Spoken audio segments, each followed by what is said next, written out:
Debat kelima atau yang terakhir untuk pemilu presiden 2024 telah berlangsung 4 Februari kemarin. Salah satu tema yang sengit jadi perbincangan adalah soal perbaikan di bidang kesehatan. Calon Presiden nomor urut 1, Anies Baswedan menyebut mengundang profesor serta institusi dari luar ke Indonesia akan baik bagi pendidikan dokter-dokter di dalam negeri. Hal ini diutarakan Anies saat menjawab pertanyaan dari Prabowo Subianto soal rencana mengirim 10.000 anak ke luar negeri belajar kedokteran. Dan bila memang diharuskan untuk belajar ke luar negeri, maka go ahead. Tapi bila dibalik, profesor yang dibawa ke sini, institusinya dibawa ke sini juga tidak masalah. Karena dengan begitu proses belajar itu akan terjadi. Jadi kami melihat pengembangan kompetensi itu baik, jangan tapinya memastikan sesuai dengan data yang ada supaya apa yang kita investasikan bisa menjawab kebutuhan. Soal jumlah dokter, calon presiden nomor urut 2 Prabowo Subianto menyebut saat ini Indonesia kekurangan 140.000 dokter. Prabowo berencana segera mengisi kekosongan itu dengan mendirikan ratusan fakultas kedokteran baru, serta memberi beasiswa bagi 10.000 anak. Akan segera mempercepat mengatasi kekurangan dokter di Indonesia. Kita kekurangan sekitar 140.000 dokter. Dan itu akan kita segera atasi dengan cara kita akan menambah fakultas kedokteran di Indonesia. Dari yang sekarang 92, kita akan membangun 300 fakultas kedokteran. Kita juga akan mengirim 10.000 anak-anak pinter. Dari SMA, lulusan SMA, kita akan beri beasiswa ke luar negeri untuk belajar kedokteran. Jika mengacu data Kemenkes di tahun 2023, Indonesia memiliki lebih dari 180.000 dokter umum, 31.000 dokter spesialis, dan 34.000 dokter gigi. Sementara rasio dokter dengan penduduk di Indonesia adalah sekitar 1 banding 1.300 atau 1 dokter menangani 1.300 orang.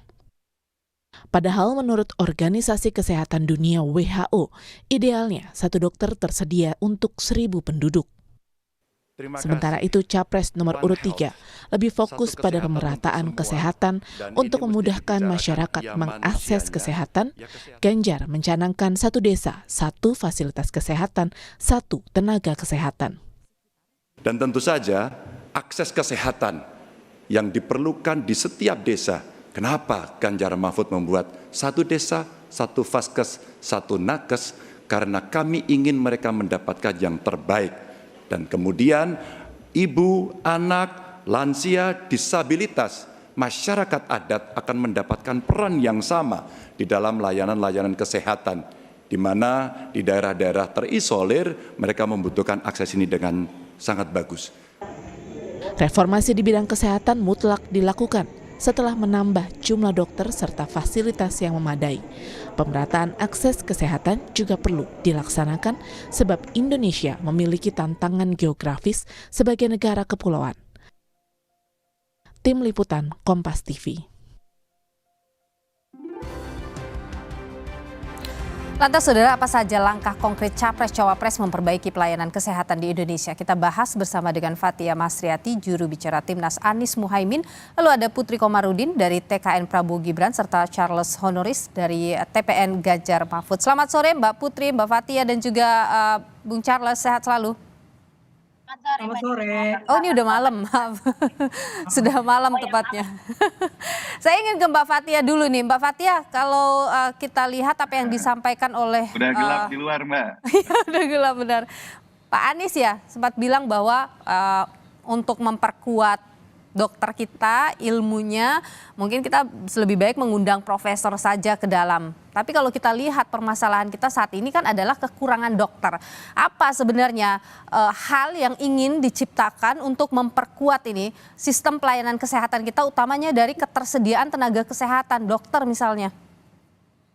Mungkin saya back to prinsip dari Pak Anies Baswedan itu sendiri. Yang pertama, jika memang dibutuhkan untuk kesetaraan itu harus dihadirkan. Yang kedua, memang jika demand-nya dari publik ada, kita harus hadirkan, dan yang ketiga harus berbasiskan sains. Kita tahu sendiri dokter di Indonesia itu punya berbagai macam problem. Pertama yang harus kita lihat itu kita lihat secara general ada IPM. IPM kita di Indonesia, di luar Jawa dan di luar Sumatera itu tertinggal 10 dekade. Itu artinya apa? Artinya kesehatan, salah satu indikator dari IPM itu kan memang kesehatan, dan kesehatan itu lagging behind memang di luar Jawa dan Sumatera. Itu Oke. benar satunya adalah persebaran dokter itu sendiri, tenaga kesehatan itu sendiri. Karena kita lihat bahwa 64% dokter terpusat di Pulau Jawa dan Sumatera, 74% rumah sakit terkonsentrasi di Pulau Jawa dan Sumatera. Oke. Itu data yang harus kita pahami terlebih dahulu itu. Oke. Dan juga universitas dan perguruan tinggi, fakultas kedokteran itu bisa kita lihat terpusatnya di Jawa dan Sumatera. Oke. Jadi sebenarnya apa yang ingin dilakukan di tadi sudah menguraikan permasalahan itu? Ya, kami akan melakukan distribusi rumah sakit dan dokter itu sendiri, tidak hanya tentang jumlah dari dokter itu. Karena kalau kita lihat jumlah dari dokter itu sendiri sudah tercukupi sesungguhnya. Oke. Kemudian pertanyaan selanjutnya adalah distribusi. Jadi Oke. kita harus bedakan antara dua hal, antara jumlah agregat dokter seluruh Indonesia, nakes seluruh Indonesia, dengan distribusinya itu sendiri. Ada banyak hal, misalnya ada Jasmed yang 8 bulan tidak dibayarkan di daerah. Itu kita harus address. Oke, tapi begini Mbak Fathia ya, kan sebenarnya kalau kita bicara rasio antara dokter dengan jumlah orang, ini kan sebenarnya tidak balance ya di Indonesia ya. Seharusnya kalau dari WHO itu kan 1:1000, tapi nyatanya Indonesia itu tidak seperti itu. Artinya kita kekurangan ini dokter. Ada hal yang mungkin diperkuat di situ, mungkin ada catatan dari tim Anies Muhaimin ini untuk memperkuat ketersediaan atau adanya dokter itu? Ya, itu kita lihat lagi catatan dari WHO. WHO itu kan memberikan seperti standar minimal pelayanan ya, bukan kita harus achieve sebagai itu Oke. final destinations kita. Oke. Dan yang kita harus tekankan adalah jangan kita mindset negara kontinental, yaitu negara yang satu dataran seperti Amerika dan Eropa, itu dibawa ke archipelago kepulauan seperti Indonesia. Itu Oke. berbeda kita mindsetnya. Oke, jadi Kan kepadatan distribusi. penduduknya berbeda antara satu provinsi dengan provinsi lain. Baik, jadi soal distribusi dokter itu yang jadi poin ya dari Anies Muhaimin. Saya ingin ke Mbak Putri. Mbak Putri, kalau dalam debat kemarin Pak Prabowo itu bicara soal karena kekurangan dokter, maka solusinya adalah akan bangun sampai 300 fakultas baru, fakultas kedokteran baru begitu. Ini kan banyak yang menganggap, wow, 300 itu banyak sekali. Bagaimana akan merealisasikannya? Berapa lama targetnya untuk membangun itu? Seperti yang tadi Mbak Nilu sampaikan, kan memang dalam rekomendasi WHO sendiri kita di Indonesia ini memang masih kekurangan dokter. Jadi kalau rekomendasi WHO itu kan 1 dibandingkan 1000, sementara sekarang penduduk kita sudah ada 278 juta jiwa. Jadi kalau dilihat-lihat sebenarnya yang mesti tersedia itu 278.000 dokter, sementara yang sudah terregistrasi sekarang dokter kita baru ada 140. Jadi kita memang kekurangan 138.000, makanya kemarin Pak Prabowo membulatkan itu menjadi 140.000. Jadi yang kemarin beliau sampaikan adalah untuk menambah fakultas kedokteran yang ada di Indonesia, karena memang fakultas kedokteran kita ini masih sangat kurang. Jadi saat ini kita hanya mampu mencetak lulusan dokter sekitar 12.000 dokter saja setiap tahunnya yang diproduksi dari 92 fakultas kedokteran yang ada di seluruh wilayah di Indonesia. Jadi kalau kita rata-rata satu FK ini hanya mencetak 130 lulusan per tahunnya, sehingga kalau kita masih dengan kondisi pada saat ini, kemungkinan masih membutuhkan waktu sekitar 10 tahun lagi untuk kita bisa memenuhi seluruh kebutuhan tersebut. Padahal tentu jumlah penduduk kita terus bertambah setiap tahunnya. Sensus penduduk kemarin aja kita melihat ledakan penduduk yang sangat besar, apalagi pasca pandemi. Jadi jumlah dokter yang dihasilkan tiap tahun itu stagnan, makanya kemarin Pak Prabowo menyebutkan bahwa perlu ada penambahan fakultas kedokteran di seluruh universitas di Indonesia. Karena kalau tadi kita mengalihkan satu FK itu bisa mencetak Oke. sekitar lebih dari 100 lulusan. Jadi kalau itu kita bisa mencetak lebih dari 30.000 lulusan FK di seluruh Indonesia untuk bisa mengurangi kekurangan tersebut. Dan Pak Prabowo sendiri sebenarnya sudah melakukan hal tersebut, yaitu dengan mendirikan Fakultas Kedokteran Militer di Unhan, yang Bang Charles ini juga pernah menjadi mitranya Komisi 1, jadi pasti sangat mengetahui soal hal itu. Jadi ini bukti bahwa Pak Prabowo Oke. juga yang sangat serius untuk bisa mewujudkan Oke. 300 fakultas kedokteran tersebut. Pertanyaannya begini Mbak Putri, itu kan banyak yang menganggap itu sepertinya memang bagus begitu, tapi kok sepertinya sangat jauh untuk bisa achieve itu dalam waktu hanya 1 periode begitu. Ada detailnya kah Mbak Putri yang mungkin sudah dibahas di internal? Akan bagaimana mencapai itu? Bagi kami kan memang pemenuhan kuantitas dokter ini memang menjadi sangat krusial, walaupun nanti tentu angka yang kemarin disampaikan oleh Pak Prabowo akan didalami secara lebih lanjut kan, terutama misalnya nanti dengan mempertimbangkan kritik dan saran dan juga masukan dari asosiasi profesi misalnya seperti ID, terus universitas dan juga dari rumah sakit. Dan tentu kita juga harus melibatkan peran aktif dari pemerintahan daerah yang selama ini bisa mengidentifikasi dan juga memetakan kebutuhan dokter di wilayahnya yang masih kurang. Namun yang ingin kami tekankan di sini justru adalah bagaimana kita berkomitmen terkait dengan pemenuhan angka dokter ini. Jadi kemarin bisa dibilang bahwa Pak Prabowo dengan sangat serius menjadi salah satu yang menyampaikan soal kekurangan dokter ini pada saat forum debat, dan akhirnya menjadi pembicaraan yang ini membuat kita sangat yakin bahwa ini menjadi salah satu concern utamanya beliau. Oke. Dan kalau misalnya kita mengejar secara kuantitas kan kita juga harus melihat secara kualitasnya juga kan. Oke, termasuk kan juga itu akan membutuhkan anggaran yang besar. Itu bagaimana itu sudah terpikirkan? Ya, makanya yang tadi sudah disampaikan Mbak Fathia misalnya soal konsentrasi tenaga kesehatan ataupun dokter ini yang masih di Pulau Jawa, artinya kan kita juga butuh pemerataan dalam hal ini. Jadi ini tentu akan membutuhkan masukan dari wali kota dan juga gubernur ataupun bupati yang ada di Pulau Jawa, bagaimana mungkin beberapa daerah yang sekarang sudah oversupply dokter itu bisa kita relokasi dokter dan nakesnya ke daerah-daerah yang sekarang masih membutuhkan, yang tentu itu tidak membutuhkan anggaran yang lebih. Baik, saya ke Bung Charles dulu nih kalau gitu. Nah kalau Pak Ganjar ini kan kemarin dalam debat bicara soal penyebaran begitu ya, fasilitas kesehatan dan juga tenaga kesehatannya. 1 desa, 1 vaskes, 1 nakes. Ini apa tidak terlalu sedikit ya, dan realisasinya itu nanti bagaimana? Karena sekarang permasalahan kita juga adalah soal distribusi tenaga kesehatan, banyak tuh yang nggak mau ditaruh di tempat-tempat daerah-daerah terisolir misalnya. Iya, sebelum saya ke sana, saya sedikit ingin menanggapi dulu yang disampaikan tadi Mbak Putri sama Mbak Fathia ya, khususnya terkait dengan program atau konsep yang ditawarkan oleh Pak Prabowo itu sebetulnya bukan konsep baru ya. Saya sih lebih merasa kok sepertinya Pak Prabowo sedang mencontek undang-undang kesehatan yang belum lama disahkan di DPR. Memang sejak adanya undang-undang ini ke depan tentunya kita akan jauh lebih mudah mendirikan prodi-prodi kesehatan. Kalau mencontek kenapa nggak bagus? Iya, berarti kan bukan hal baru, hal baru yang ditawarkan oleh Pak Prabowo. Ini sudah menjadi program yang sedang berjalan dan dijalankan oleh Kementerian Kesehatan saat ini gitu. Jadi bukan suatu hal yang baru. Nah, kembali ke konsep yang ditawarkan oleh Pak Ganjar, saya rasa ini adalah konsep yang paling komprehensif dan tidak disentuh oleh capres-capres lainnya ya, bahwa Mas Ganjar itu akan mengedepankan pendekatan promotif preventif ya. Saat ini kalau kita lihat dari 2 paslon lainnya, fokus yang disampaikan adalah lebih kepada pendekatan kuratif, bagaimana menyediakan fasilitas pelayanan kesehatan dan tenaga kesehatan yang cukup untuk memberikan pelayanan kesehatan, dalam hal ini pengobatan. Nah, kenapa pendekatan promotif preventif itu penting?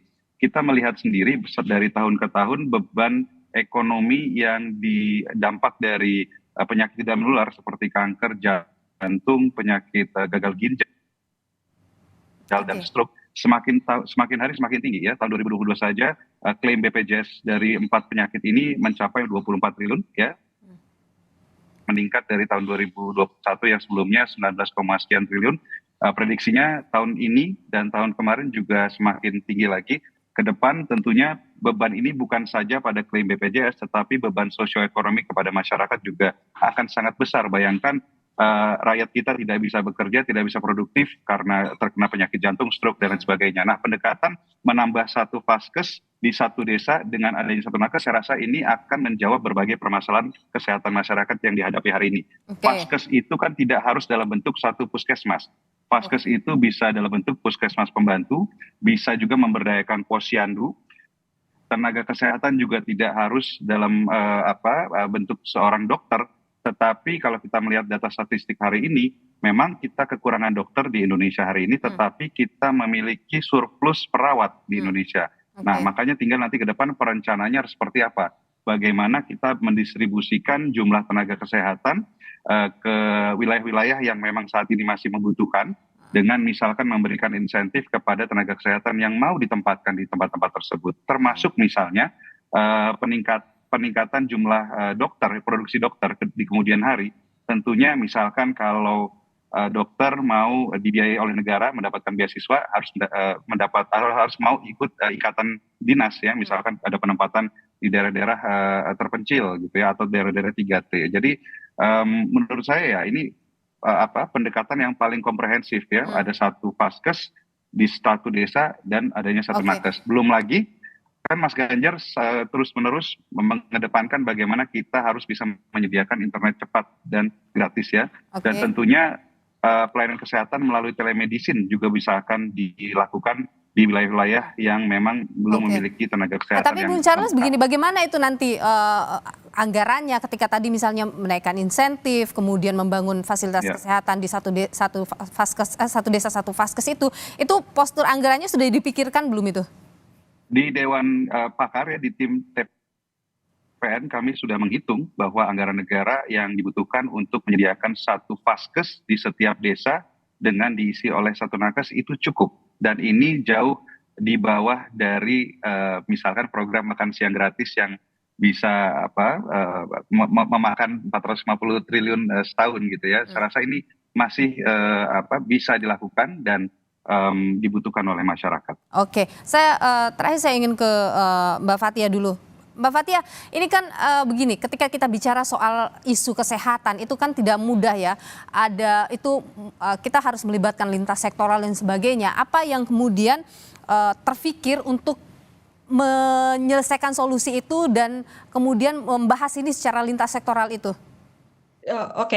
Mungkin saya beritahu juga ABW itu satu-satunya capres yang berani masuk ke debat di organisasi profesi kesehatan. Dan dalam mindset kami adalah health in mind, health in all policies. Namanya kesehatan itu tidak bisa hanya di Kemenkes saja, tapi harus lintas sektor seperti air bersih, seperti juga perumahan yang layak. Itu kan juga menjadi satu faktor predisposisi. Dan kemudian yang kita address juga di dalam visi misi kami mengadres untuk PPDS digaji, dibayar secara profesional. Selama ini PPDS dan tenaga kesehatan yang melakukan pendidikan lebih lanjut dan mereka adalah backbone, adalah tulang punggung dari rumah sakit itu tidak pernah dibayar secara layak. Dan itu anggarannya ada? Ya, kita sudah siapkan dan kami paling financially rasional lah dibanding yang lain. Oke, baik. Mbak Putri, bagaimana Anda singkat saja mungkin memastikan bahwa tenaga kesehatan nanti mau ini ditaruh di tempat-tempat terisolir? Ya, kan kemarin kan Pak Prabowo sudah menyampaikan bahwa salah satunya adalah kami akan membuat program beasiswa khususnya di bidang kedokteran dan juga di bidang sains dan teknologi. Jadi kalau misalnya kita lihat di sini sebenarnya kan yang sudah seringkali sampaikan juga di DPR melalui Komisi 11 yang bermitra dengan LPDP harus ada pengelolaan yang lebih jelas terkait dengan alumni beasiswa pemerintah, baik itu LPDP ataupun beasiswa yang lain. Makanya ketika ada persyaratan yang lebih rigid daripada pemerintah, termasuk juga soal ikatan dinas yang tadi disampaikan oleh Bang Charles, tentu hal ini bisa menjadi salah satu solusi yang paling cepat terkait dengan keengganan para dokter-dokter masuk ke daerah yang lebih terpencil misalnya. Baik, tentu kita akan menantikan nanti realisasi dari masing-masing siapapun nanti yang terpilih ya soal kesehatan ini, karena ini adalah kebutuhan dasar dari masyarakat Indonesia juga. Terima kasih Bung Charles, Mbak Fathia dan juga Mbak Putri Komarudin sudah berbagi pandangan di Sapa Indonesia. Malam sehat selalu. Terima kasih.